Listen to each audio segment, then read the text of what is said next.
A maioria dos brasileiros quer se ver livre do tráfico de drogas, que fomenta o crime, que destrói o futuro de milhares de jovens, o futuro de milhares de famílias, e quer a recuperação daqueles que se tornaram dependentes. Eu também quero, nós também queremos isso.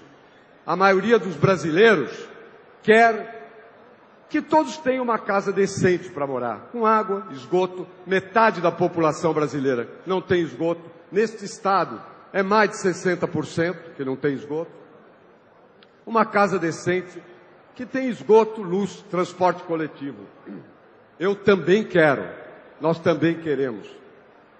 A maioria dos brasileiros quer um meio ambiente saudável, cada vez mais limpo, onde o ar que respiramos e a beleza das nossas florestas sejam protegidos. Eu também quero, nós também queremos. A maioria dos brasileiros quer ter rendimentos, quer ganhar um bom salário, ter uma boa renda por mês. Quer que a prosperidade econômica se expanda no tempo e de maneira sustentada. Eu também quero que isso aconteça. Todos nós queremos. Mas para que esses desejos e vontades sejam materializados, nós temos que tirar as ideias do papel, planejar as ações de governo, mobilizar os meios e perseguir a ferro e fogo as prioridades fundamentais do Brasil. Nós estamos aqui na Bahia. O que a Bahia precisa? Ideias? Não. As ideias já estão todas. Só que elas estão no papel. Não saíram do papel. Nós temos que tirar as boas ideias do Brasil do papel e fazer acontecer em todo o país. As prioridades precisam ser claras. E é preciso governar desde o primeiro dia, sabendo o que vai fazer. É necessário dar hierarquia aos problemas, porque não se resolve tudo de uma vez só. Mas é indispensável ter uma equipe coesa, com gente competente, não com gente apadrinhada, não com critério partidário. Esse mesmo critério de apadrinhamento e partidário está destruindo a eficácia da ação governamental no Brasil, se estende até as agências reguladoras. Nós temos, ao mesmo tempo, que pensar que o Brasil tem que se afastar de 3 torneios mundiais. O Brasil, o que tem que fazer, e vai fazer, e nós vamos torcer para isso, e o Pavan queria até que eu vestisse aqui a camisa da seleção. Eu não vesti porque senão a fotografia sai no momento que meu rosto estiver escondido pela camisa. Mas é a Copa do Mundo. Esse é um torneio que a gente deve ganhar, rumo ao Hexa. Agora, tem outros torneios que não fazem bem ao Brasil estar na frente. Por exemplo, nós temos a segunda mais baixa taxa de investimento governamental do mundo. Do mundo. Por isso falta tanta coisa de infraestrutura. Nós temos a maior taxa de juro real do mundo, Arthur Vigílio. A maior taxa do mundo, disparado. E temos a maior carga tributária de impostos de todo o mundo em desenvolvimento. Ou seja, somos recordistas em 3 campeonatos onde não precisamos ser. Nós só precisamos ganhar no futebol, no respeito pelo Brasil. Nós só precisamos ganhar em direitos humanos, nas boas causas da saúde e da educação de alcance mundial. Mas não em juros, em carga tributária, em insuficiência de investimentos. E olhe, eu tenho sempre repetido, e a bateria não carrega, dos investimentos governamentais, que já são os mais baixos do mundo, 70% são feitos por estados e municípios. Sabia, Pirilo? 70% não são do governo federal. Quem vive aqui no mundo da televisão, das notícias, pode ser pensar o contrário, mas não é assim. A minha atuação na vida pública, meus amigos, minhas amigas, eu acho que atesta a coerência do que eu digo. Na Constituinte, eu introduzi, com apoio de muitos, o dispositivo constitucional que criou o Fundo de Desenvolvimento do Nordeste, do Norte e do Centro-Oeste. Fui eu. Também fiz a emenda que instituiu o que veio a ser chamado do Fundo de Amparo ao Trabalhador no Brasil, o FAT. Hoje é o maior fundo do Brasil e é patrimônio dos trabalhadores, de todos os trabalhadores brasileiros. Financia o Banco Nacional de Desenvolvimento, a expansão das empresas, as grandes obras e as pequenas obras, os cursos de qualificação profissional e paga até o salário dos pescadores na época do defeso. Tudo isso vem do FAT. E eu tenho orgulho de ter iniciado esse processo. Graças ao FAT, nós tiramos o seguro-desemprego do papel e demos a ele a amplitude que tem hoje. O seguro-desemprego dormia há mais de 40 anos, dormia nas gavetas, existia na lei, na Constituição, mas muito pouco na prática, pois nós viabilizamos e ele já pagou mais de 50 milhões de benefícios na hora mais difícil que qualquer família e qualquer trabalhador enfrenta, que é a hora do desemprego. Eu sou um brasileiro sonhador e obstinado, como todos sabem, que usa o senso prático, procuro usar, dou toda a minha capacidade de trabalho para as coisas que devem ser feitas, para fazer acontecer, para tirar do papel, para transformar em realidade, para trazer benefícios que só existem na teoria. E hoje eu ofereço ao Brasil a minha capacidade de transformar ideias em boa realidade. Na economia, o meu compromisso é fazer o Brasil crescer mais e mais rapidamente. Nós vamos abrir muitos grandes canteiros de obras pelo Brasil, como fizemos, aliás, em São Paulo. Estradas, portos, vejam o Porto de Salvador aqui, que é o pior do Brasil hoje. Não se fez nada no Porto de Salvador. Precisa fazer. O Brasil tem uma posição muito ruim em matéria de portos, aeroportos, trens urbanos, metrôs, estradas de novo, enfim, as mais variadas carências da infraestrutura. Nós vamos enfrentá-las sem empecilhos de ideologias que nos impedem de dotar o Brasil do capital social básico que é necessário. É a falta da infraestrutura que cria gargalos para o crescimento futuro e ameaça, inclusive, acelerar a inflação no Brasil. Vamos gerar mais empregos nas atividades produtivas e obras públicas que priorizem nossa gente, que priorizem os materiais feitos no nosso país, que significam postos de trabalho, significam renovação do ciclo de criação da riqueza, em vez de facilitarmos a solução de problemas sociais no estrangeiro. O Brasil está virando um grande exportador de empregos, principalmente para o Sudeste Asiático. Nós vamos tirar os obstáculos que hoje tem a produção e o trabalho para gerar mais riqueza, para distribuir bem essa riqueza. Há muito por fazer. Meus amigos, minhas amigas, eu disse isso na minha despedida em São Paulo, disse isso em Brasília e volto a repetir aqui. Há muito o que fazer, porque o Brasil pode mais. O Brasil pode muito mais.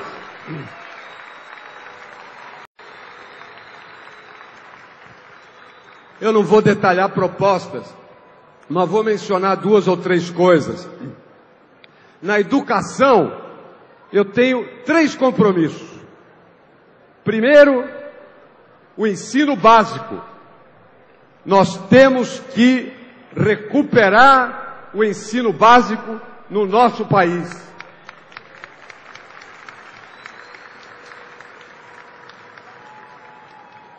Temos que recuperar a qualidade da sala de aula, que é fundamental. Isso é básico. Eu aprendi isso dando aula em São Paulo para a garotada, com o prefeito como governador. E vamos começar colocando, preste atenção, 2 professores por sala de aula no primeiro ano da série do ensino fundamental.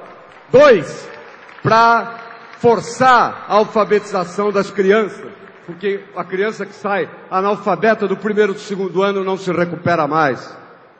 Vamos também criar 1 milhão de novas vagas novas em escolas técnicas por todo o Brasil. 1 ano e meio de duração, de nível médio. Veja o que fizemos em São Paulo, onde o Alckmin e o Goldman, quando secretários, tocaram o nosso projeto. O terceiro compromisso é o de multiplicar os cursos de qualificação mais curtos para trabalhadores desempregados, que são sempre deixados de lado. Cursos curtos, metade do ano, 3 meses, para requalificar as pessoas. Nós temos que cuidar das pessoas e temos que cuidar especialmente daquelas famílias que estejam sofrendo desemprego.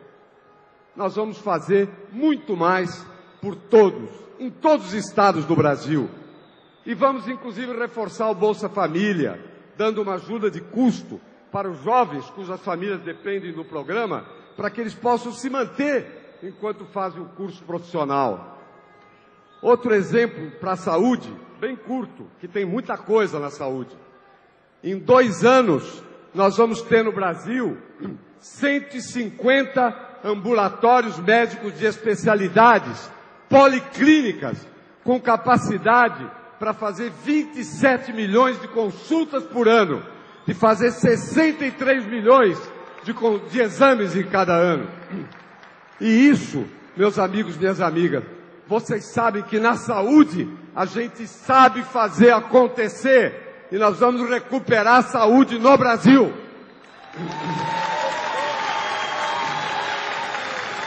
Nós nunca vamos chegar ao Brasil justo que desejamos enquanto tantos brasileiros tiverem menos do que precisam para sobreviver com dignidade. O nosso objetivo é ambicioso, mas eu tenho certeza que nós podemos sonhar e realizar muito, que nós podemos acabar com a miséria absoluta no nosso país, e nós vamos acabar com a miséria absoluta. Quando ministro da Saúde, eu fiz o Bolsa Alimentação, chegou a 1.300.000 famílias. No final do governo, o Paulo Renato, na educação, fez a Bolsa Escola. Essas bolsas, com outras, foram fundidas no Bolsa Família. Foram bolsas originalmente criadas no governo do Fernando Henrique, que foram reunidas e ampliadas. Bolsa Família foi ampliado. Estamos, portanto, na origem deste programa. E nós vamos ampliar e melhorar o Bolsa Família. Mas, além disso, nós vamos ampliar toda a rede de proteção social para chegar a cerca de 27 milhões de brasileiros que estão na base da pirâmide. 12 milhões atingidos pelo Bolsa Família, mas há 27 milhões. E nós vamos trabalhar com todas as nossas forças, toda a nossa competência, todo o nosso empenho para acabar com a miséria absoluta no Brasil. Nós vamos lutar por isso. É possível fazer, porque o Brasil pode mais. O Brasil pode muito mais.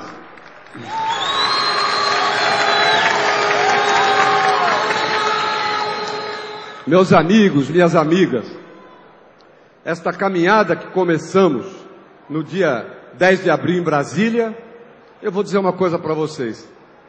Tem sido prazerosa, gostosa. É só perguntar para o pessoal dos estados onde eu tenho ido. Tem sido uma boa. Tem gente até que fica com raiva que a gente está tão feliz, né? Consciência tranquila.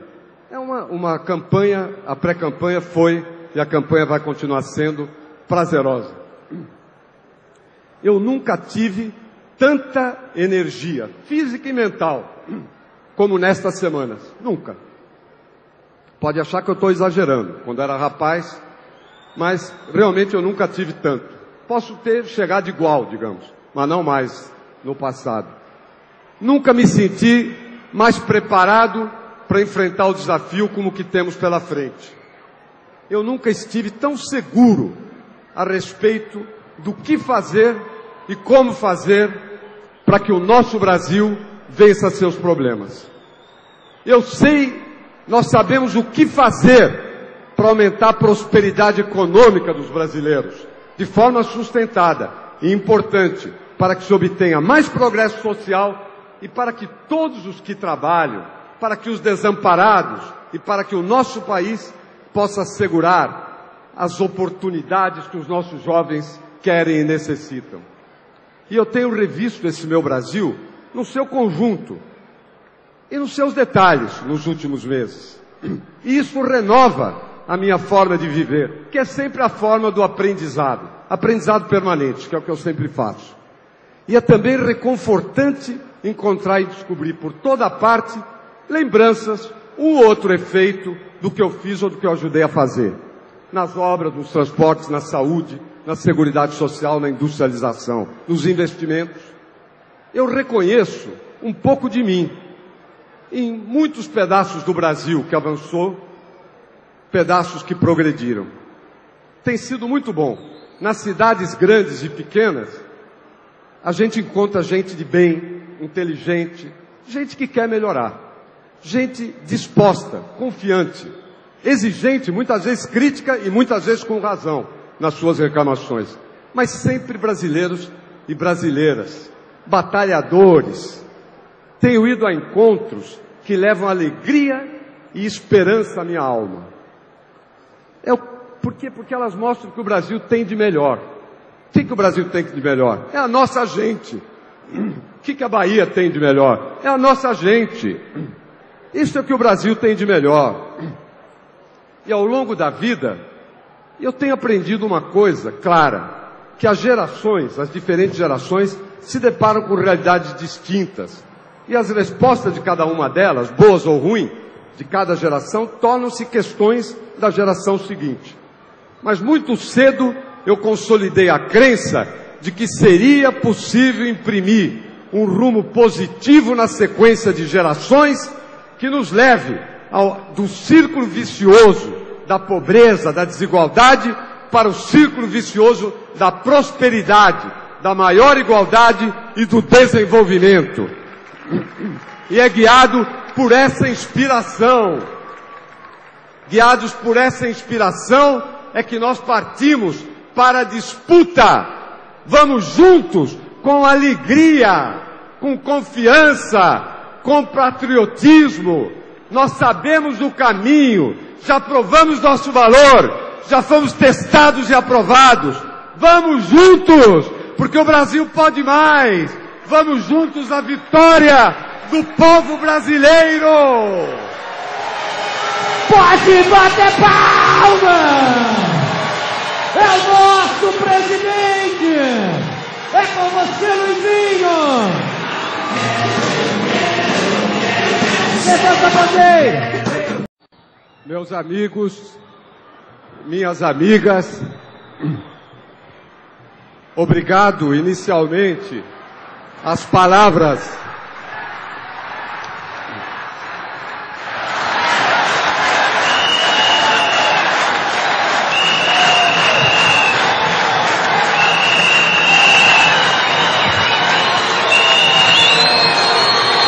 agradecer inicialmente as palavras do Paulo Soto, as palavras do Sérgio Guerra e as palavras do Aécio Neves, que nos empolgaram tanto.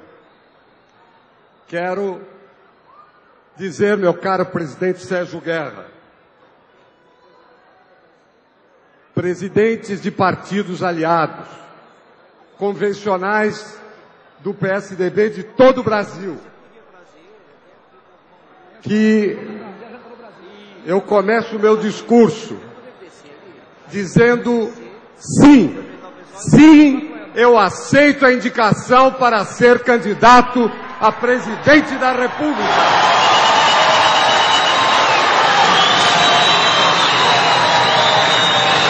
Aceito.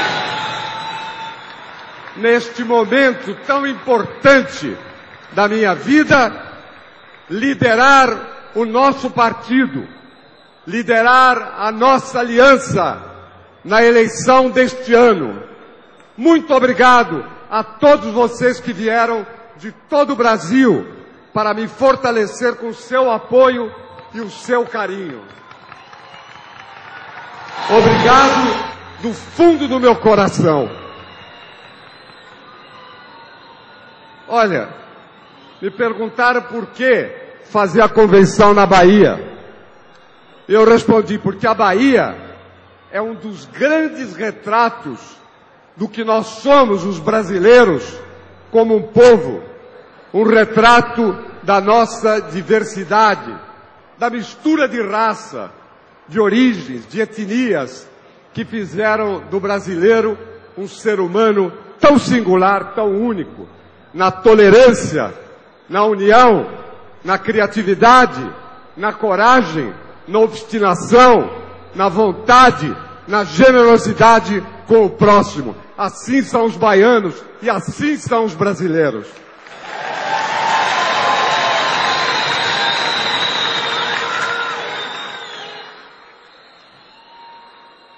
Hoje, aqui na Bahia, nós estamos na véspera de um dia muito especial. É véspera de Santo Antônio, patrono do Farol da Barra. Nome de um dos meus netos, Antônio. Santo Antônio é Ogum, guerreiro valente e orixá da lei, intransigente no cumprimento dos princípios e das verdades eternas. Então, vamos falar disso. Vamos aproveitar agora, neste momento que o Brasil inteiro nos escuta e nos vê, para falar dos nossos valores, dos meus valores também.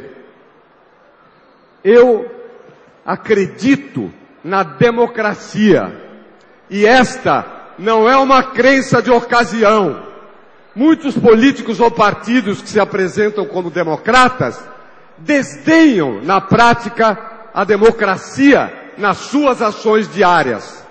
Mas, ao contrário de adversários políticos, para mim, o compromisso com a democracia não é tático, não é instrumental, é um valor permanente e inegociável. Eu acredito que a democracia é o único caminho para que as pessoas em geral, para que os trabalhadores em particular, possam lutar para melhorar de vida, que é o que todos os brasileiros querem. E não é com menosprezo ao Estado de Direito e às liberdades que nós vamos obter mais justiça social duradoura. Não há justiça social sem democracia, assim como não há democracia sem justiça social. Eu acredito na liberdade de imprensa, sem adjetivos. A imprensa não deve, não pode ser intimidada, pressionada por governos ou por patrulhas de partidos e movimentos organizados que se representam a si próprios, não a população brasileira, e que são, no mais das vezes, financiados pelo aparelho estatal. Não aceito a patrulha de ideias, nem azul, nem vermelha. A sociedade brasileira e a Bahia é multicolorida, é multifacetada, é plural, e é assim que deve ser. Acredito também na liberdade de organização social, que trabalhadores e setores da sociedade se agrupem, se juntem para defender interesses legítimos, mas não para que suas entidades sirvam como correia de transmissão de esquemas de poder. Organizações pelegas e sustentadas com dinheiro público devem ser vistas de fato como são, anomalias dentro do nosso país. Eu acredito que o Estado, o poder público, deve subordinar-se à sociedade e não ao governante da hora, ou a um partido. O tempo dos chefes de governo que acreditavam, que personificavam o Estado, ficou para trás. Há mais de 300 anos, com Luís XIV. Ele achava que o Estado era ele. Mas nas democracias e no Brasil não há mais lugares para Luíses assim.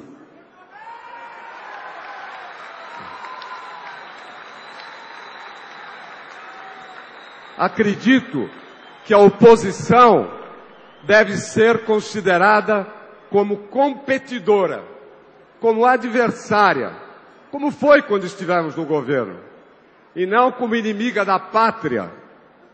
E num regime democrático, jamais deve se intimidar a oposição.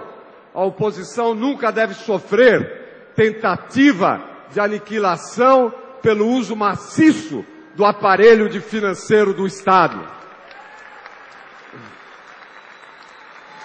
Eu acredito, e eu estou expondo aqui, meus amigos, minhas amigas, os meus valores, minha visão a respeito da democracia, do regime que nós vivemos no país. Isso é muito importante para que fique tudo bastante claro do que nós pensamos quando nos propomos a comandar o Poder Executivo, quando nos propomos a presidência da República. Eu acredito que a disputa partidária e eleitoral não deve sobrepor-se aos interesses do Brasil e dos brasileiros. Nós somos irmãos na pátria e juntos, todos, temos a obrigação de construir um país melhor. E eu sempre agi assim. Eu sempre acreditei no patriotismo. Ficou de fora de moda patriotismo. Mas eu continuo me considerando um patriota. O patriotismo democrático. E adotei a colaboração de quem tinha que somar. Sempre, independentemente da carteirinha partidária. E olhem, é muito importante o que eu vou dizer. Eu acredito nos direitos humanos dentro do Brasil e no mundo. Nós não devemos. Não fica bem elogiar continuamente ditadores de todos os cantos do planeta.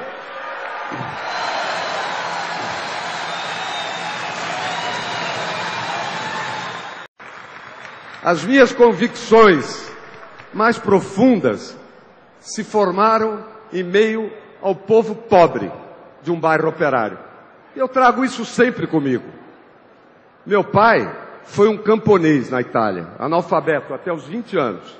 Depois foi um vendedor de frutas. Acordava de madrugada todos os dias, jornada de trabalho de 12 horas. Todos os dias, só folgava no dia 1º de janeiro. Ainda criança, na minha vizinhança, eu vi gente morrer sem assistência médica. A gente nem sabia que não tinha assistência médica, parecia algo natural. Naquela época não tinha SUS, não tinha INSS, não tinha Vale Transporte.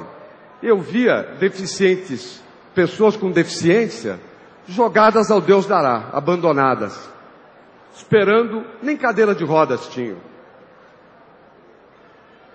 Passei a andar sozinho, de bonde, que a maioria aqui não deve saber o que é, as mulheres então não têm ideia do que se trata, todas novinhas, e de ônibus, a partir de 8, 9 anos de idade, sozinho, como sardinha em lata, nos ônibus e nos bondes. Nem incomodava muito, não. Comecei a ganhar dinheiro vendendo laranja a dúzia, que eu comprava do meu pai, uma caixa, e vendia na própria barraca dele.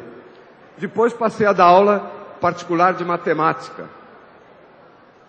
Com isso me mantive na adolescência até durante a faculdade.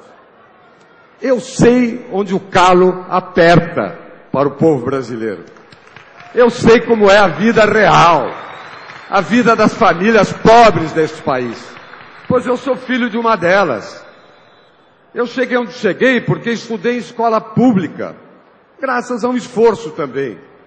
Eu pude entrar numa das melhores faculdades de engenharia do Brasil. No 3º ano, eu fui eleito presidente da União dos Estudantes de São Paulo. No 4º ano da faculdade, aos 21 anos, presidente da União Nacional dos Estudantes do Brasil, que na época era uma entidade independente, uma entidade que não se atrelava nem a governos, nem a partidos, uma entidade forte. Muitos aqui foram meus contemporâneos, sabem disso. Meus sonhos da época são os meus sonhos de hoje. Um Brasil mais justo, mais forte, mais igualitário, na renda e nas oportunidades.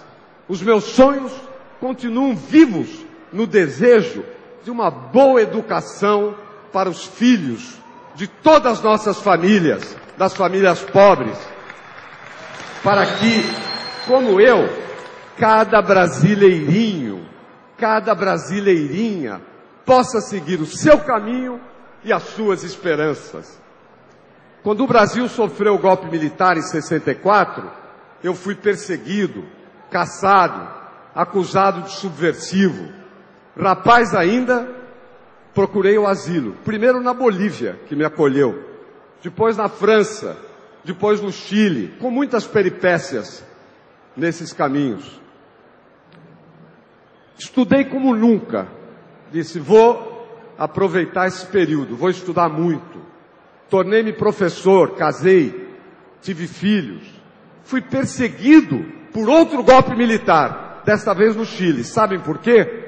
Devido às minhas ações contra a repressão e a tortura em nosso país. E por isso fui preso no Chile. Porque na época, os serviços de inteligência brasileiro, uma vez o César Maia escreveu sobre isso, porque ele também estava lá, assessoravam os golpistas chilenos para perseguirem brasileiros que moravam no Chile. Daí eu fui para os Estados Unidos, teve que ter campanha internacional para eu sair do Chile. E voltei para a nossa terra e voltei logo à política. Fui quase tudo, secretário de Estado, deputado constituinte, deputado federal, senador, ministro 2 vezes, prefeito, governador. E tenho orgulho de ter recebido na minha vida mais de 80 milhões de votos. 80 milhões de vezes mais, alguém foi lá e botou meu nome. Em muitas eleições. E eu tenho orgulho disso. Tenho orgulho. E meu orgulho vem de uma certeza. É que não é possível querer ser representante do povo sem submeter-se ao julgamento do povo. Não há democracia sem eleição. Assim como não deve haver governante sem voto. Eu não comecei ontem. Eu não caí de paraquedas. Eu apresentei-me ao povo brasileiro. Eu fui votado, exerci cargos, me submeti ao julgamento da nossa população. Fui aprovado e votado de novo. E assim foi em cada degrau, em cada etapa da minha vida. Isso demonstra meu respeito pela vontade popular. 80 milhões de votos ao longo da vida pública. 80 milhões de vezes brasileiros disseram sim. Me disseram, siga em frente que nós te apoiamos. E é graças a eles e a tantos outros que eu estou aqui hoje, aceitando esta imensa responsabilidade. Falando às pessoas, falando às famílias de todo o Brasil. Comigo, vocês podem estar certos, o povo brasileiro não vai ter nenhuma surpresa.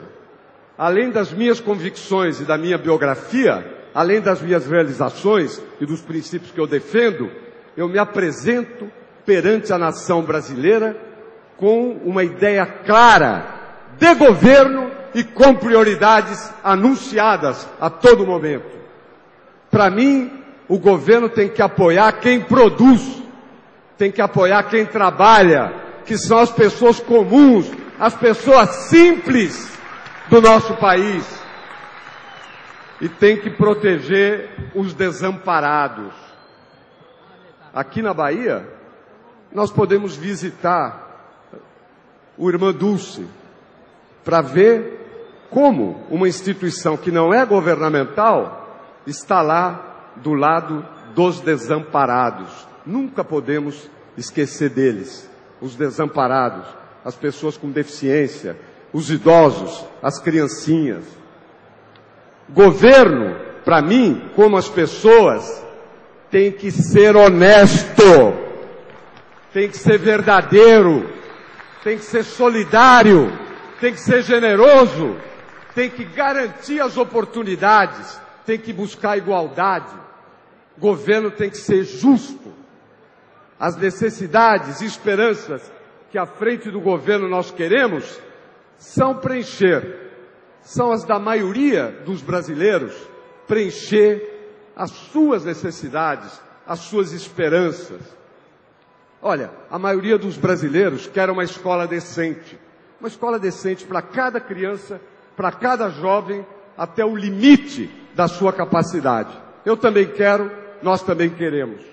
A maioria dos brasileiros quer deter o retrocesso na saúde pública no Brasil e a cada pessoa doente dar a possibilidade de uma consulta rápida e digna, de um leito hospitalar próximo e do acesso a uma ampla cesta de medicamentos básicos, gratuitos. Eu também quero isso e vocês também querem. A maioria dos brasileiros quer proporcionar às pessoas com deficiência física a condição de cidadania, a possibilidade do acesso, acessibilidade à educação, reabilitação, às oportunidades profissionais. A maioria dos brasileiros querem e eu também quero e nós queremos. A maioria dos brasileiros quer investimentos que qualifiquem e ofereçam empregos a cada pessoa que deseja trabalhar. Eu também quero, nós todos queremos.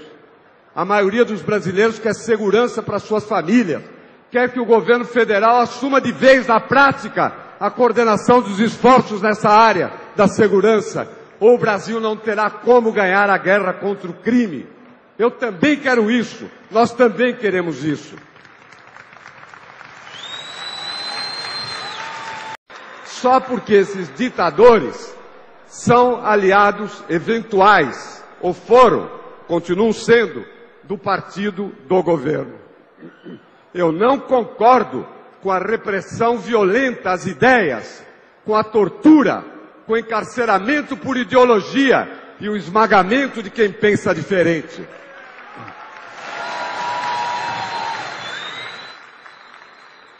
Eu vou dizer uma coisa importante. Eu acredito no Congresso Nacional.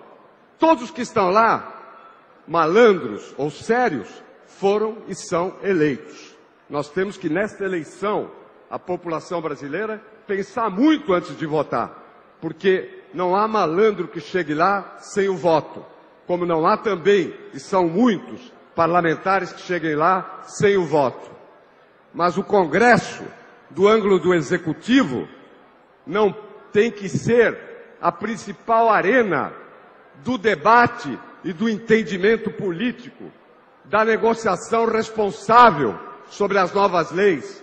O que o Congresso não pode ser é arena de mensalões, de compra de votos e de silêncios.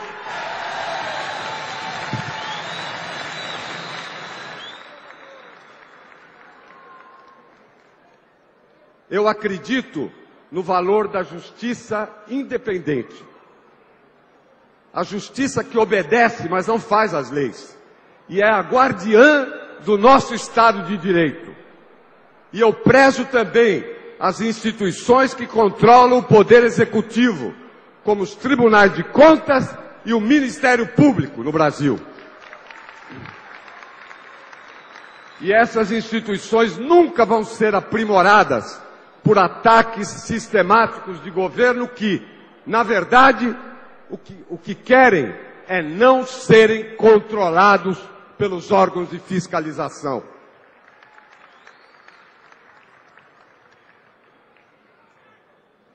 Eu acredito nos servidores públicos de todo o Brasil.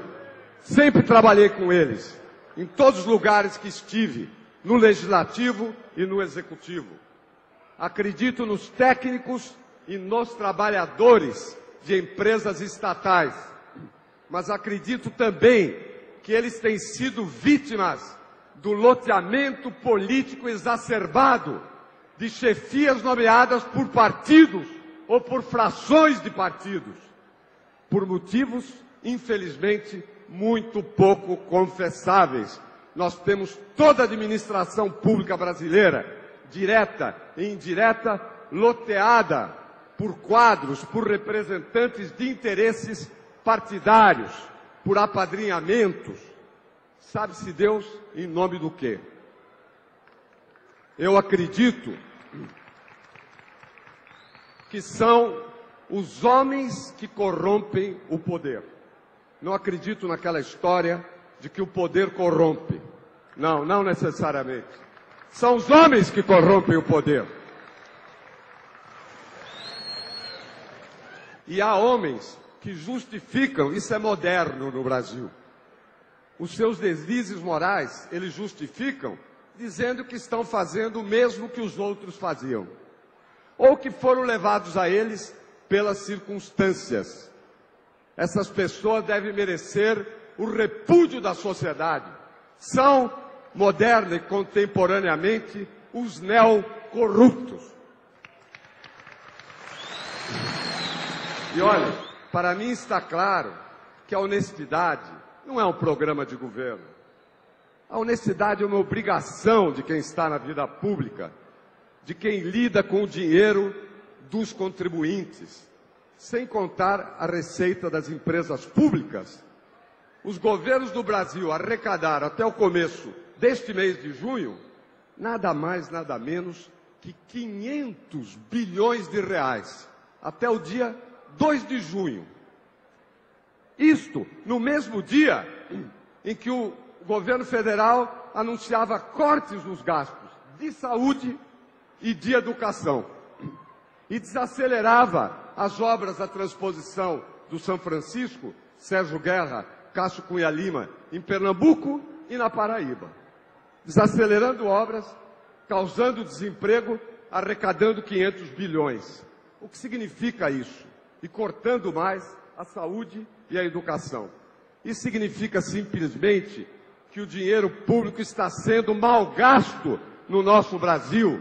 O que falta não é dinheiro, o que falta é prioridade, capacidade para fazer acontecer.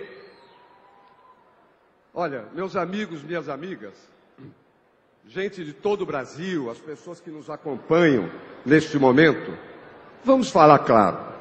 Eu não tenho esquemas, não tenho máquinas oficiais, não tenho patotas corporativas, não tenho padrinhos. Meu padrinho morreu há muitos anos.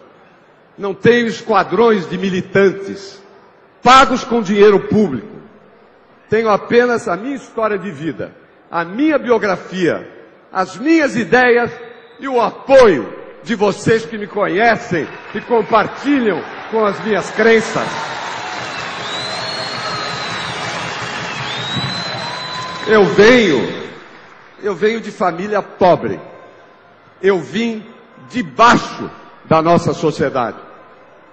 Eu sempre falei pouco nisso. Pouco disse.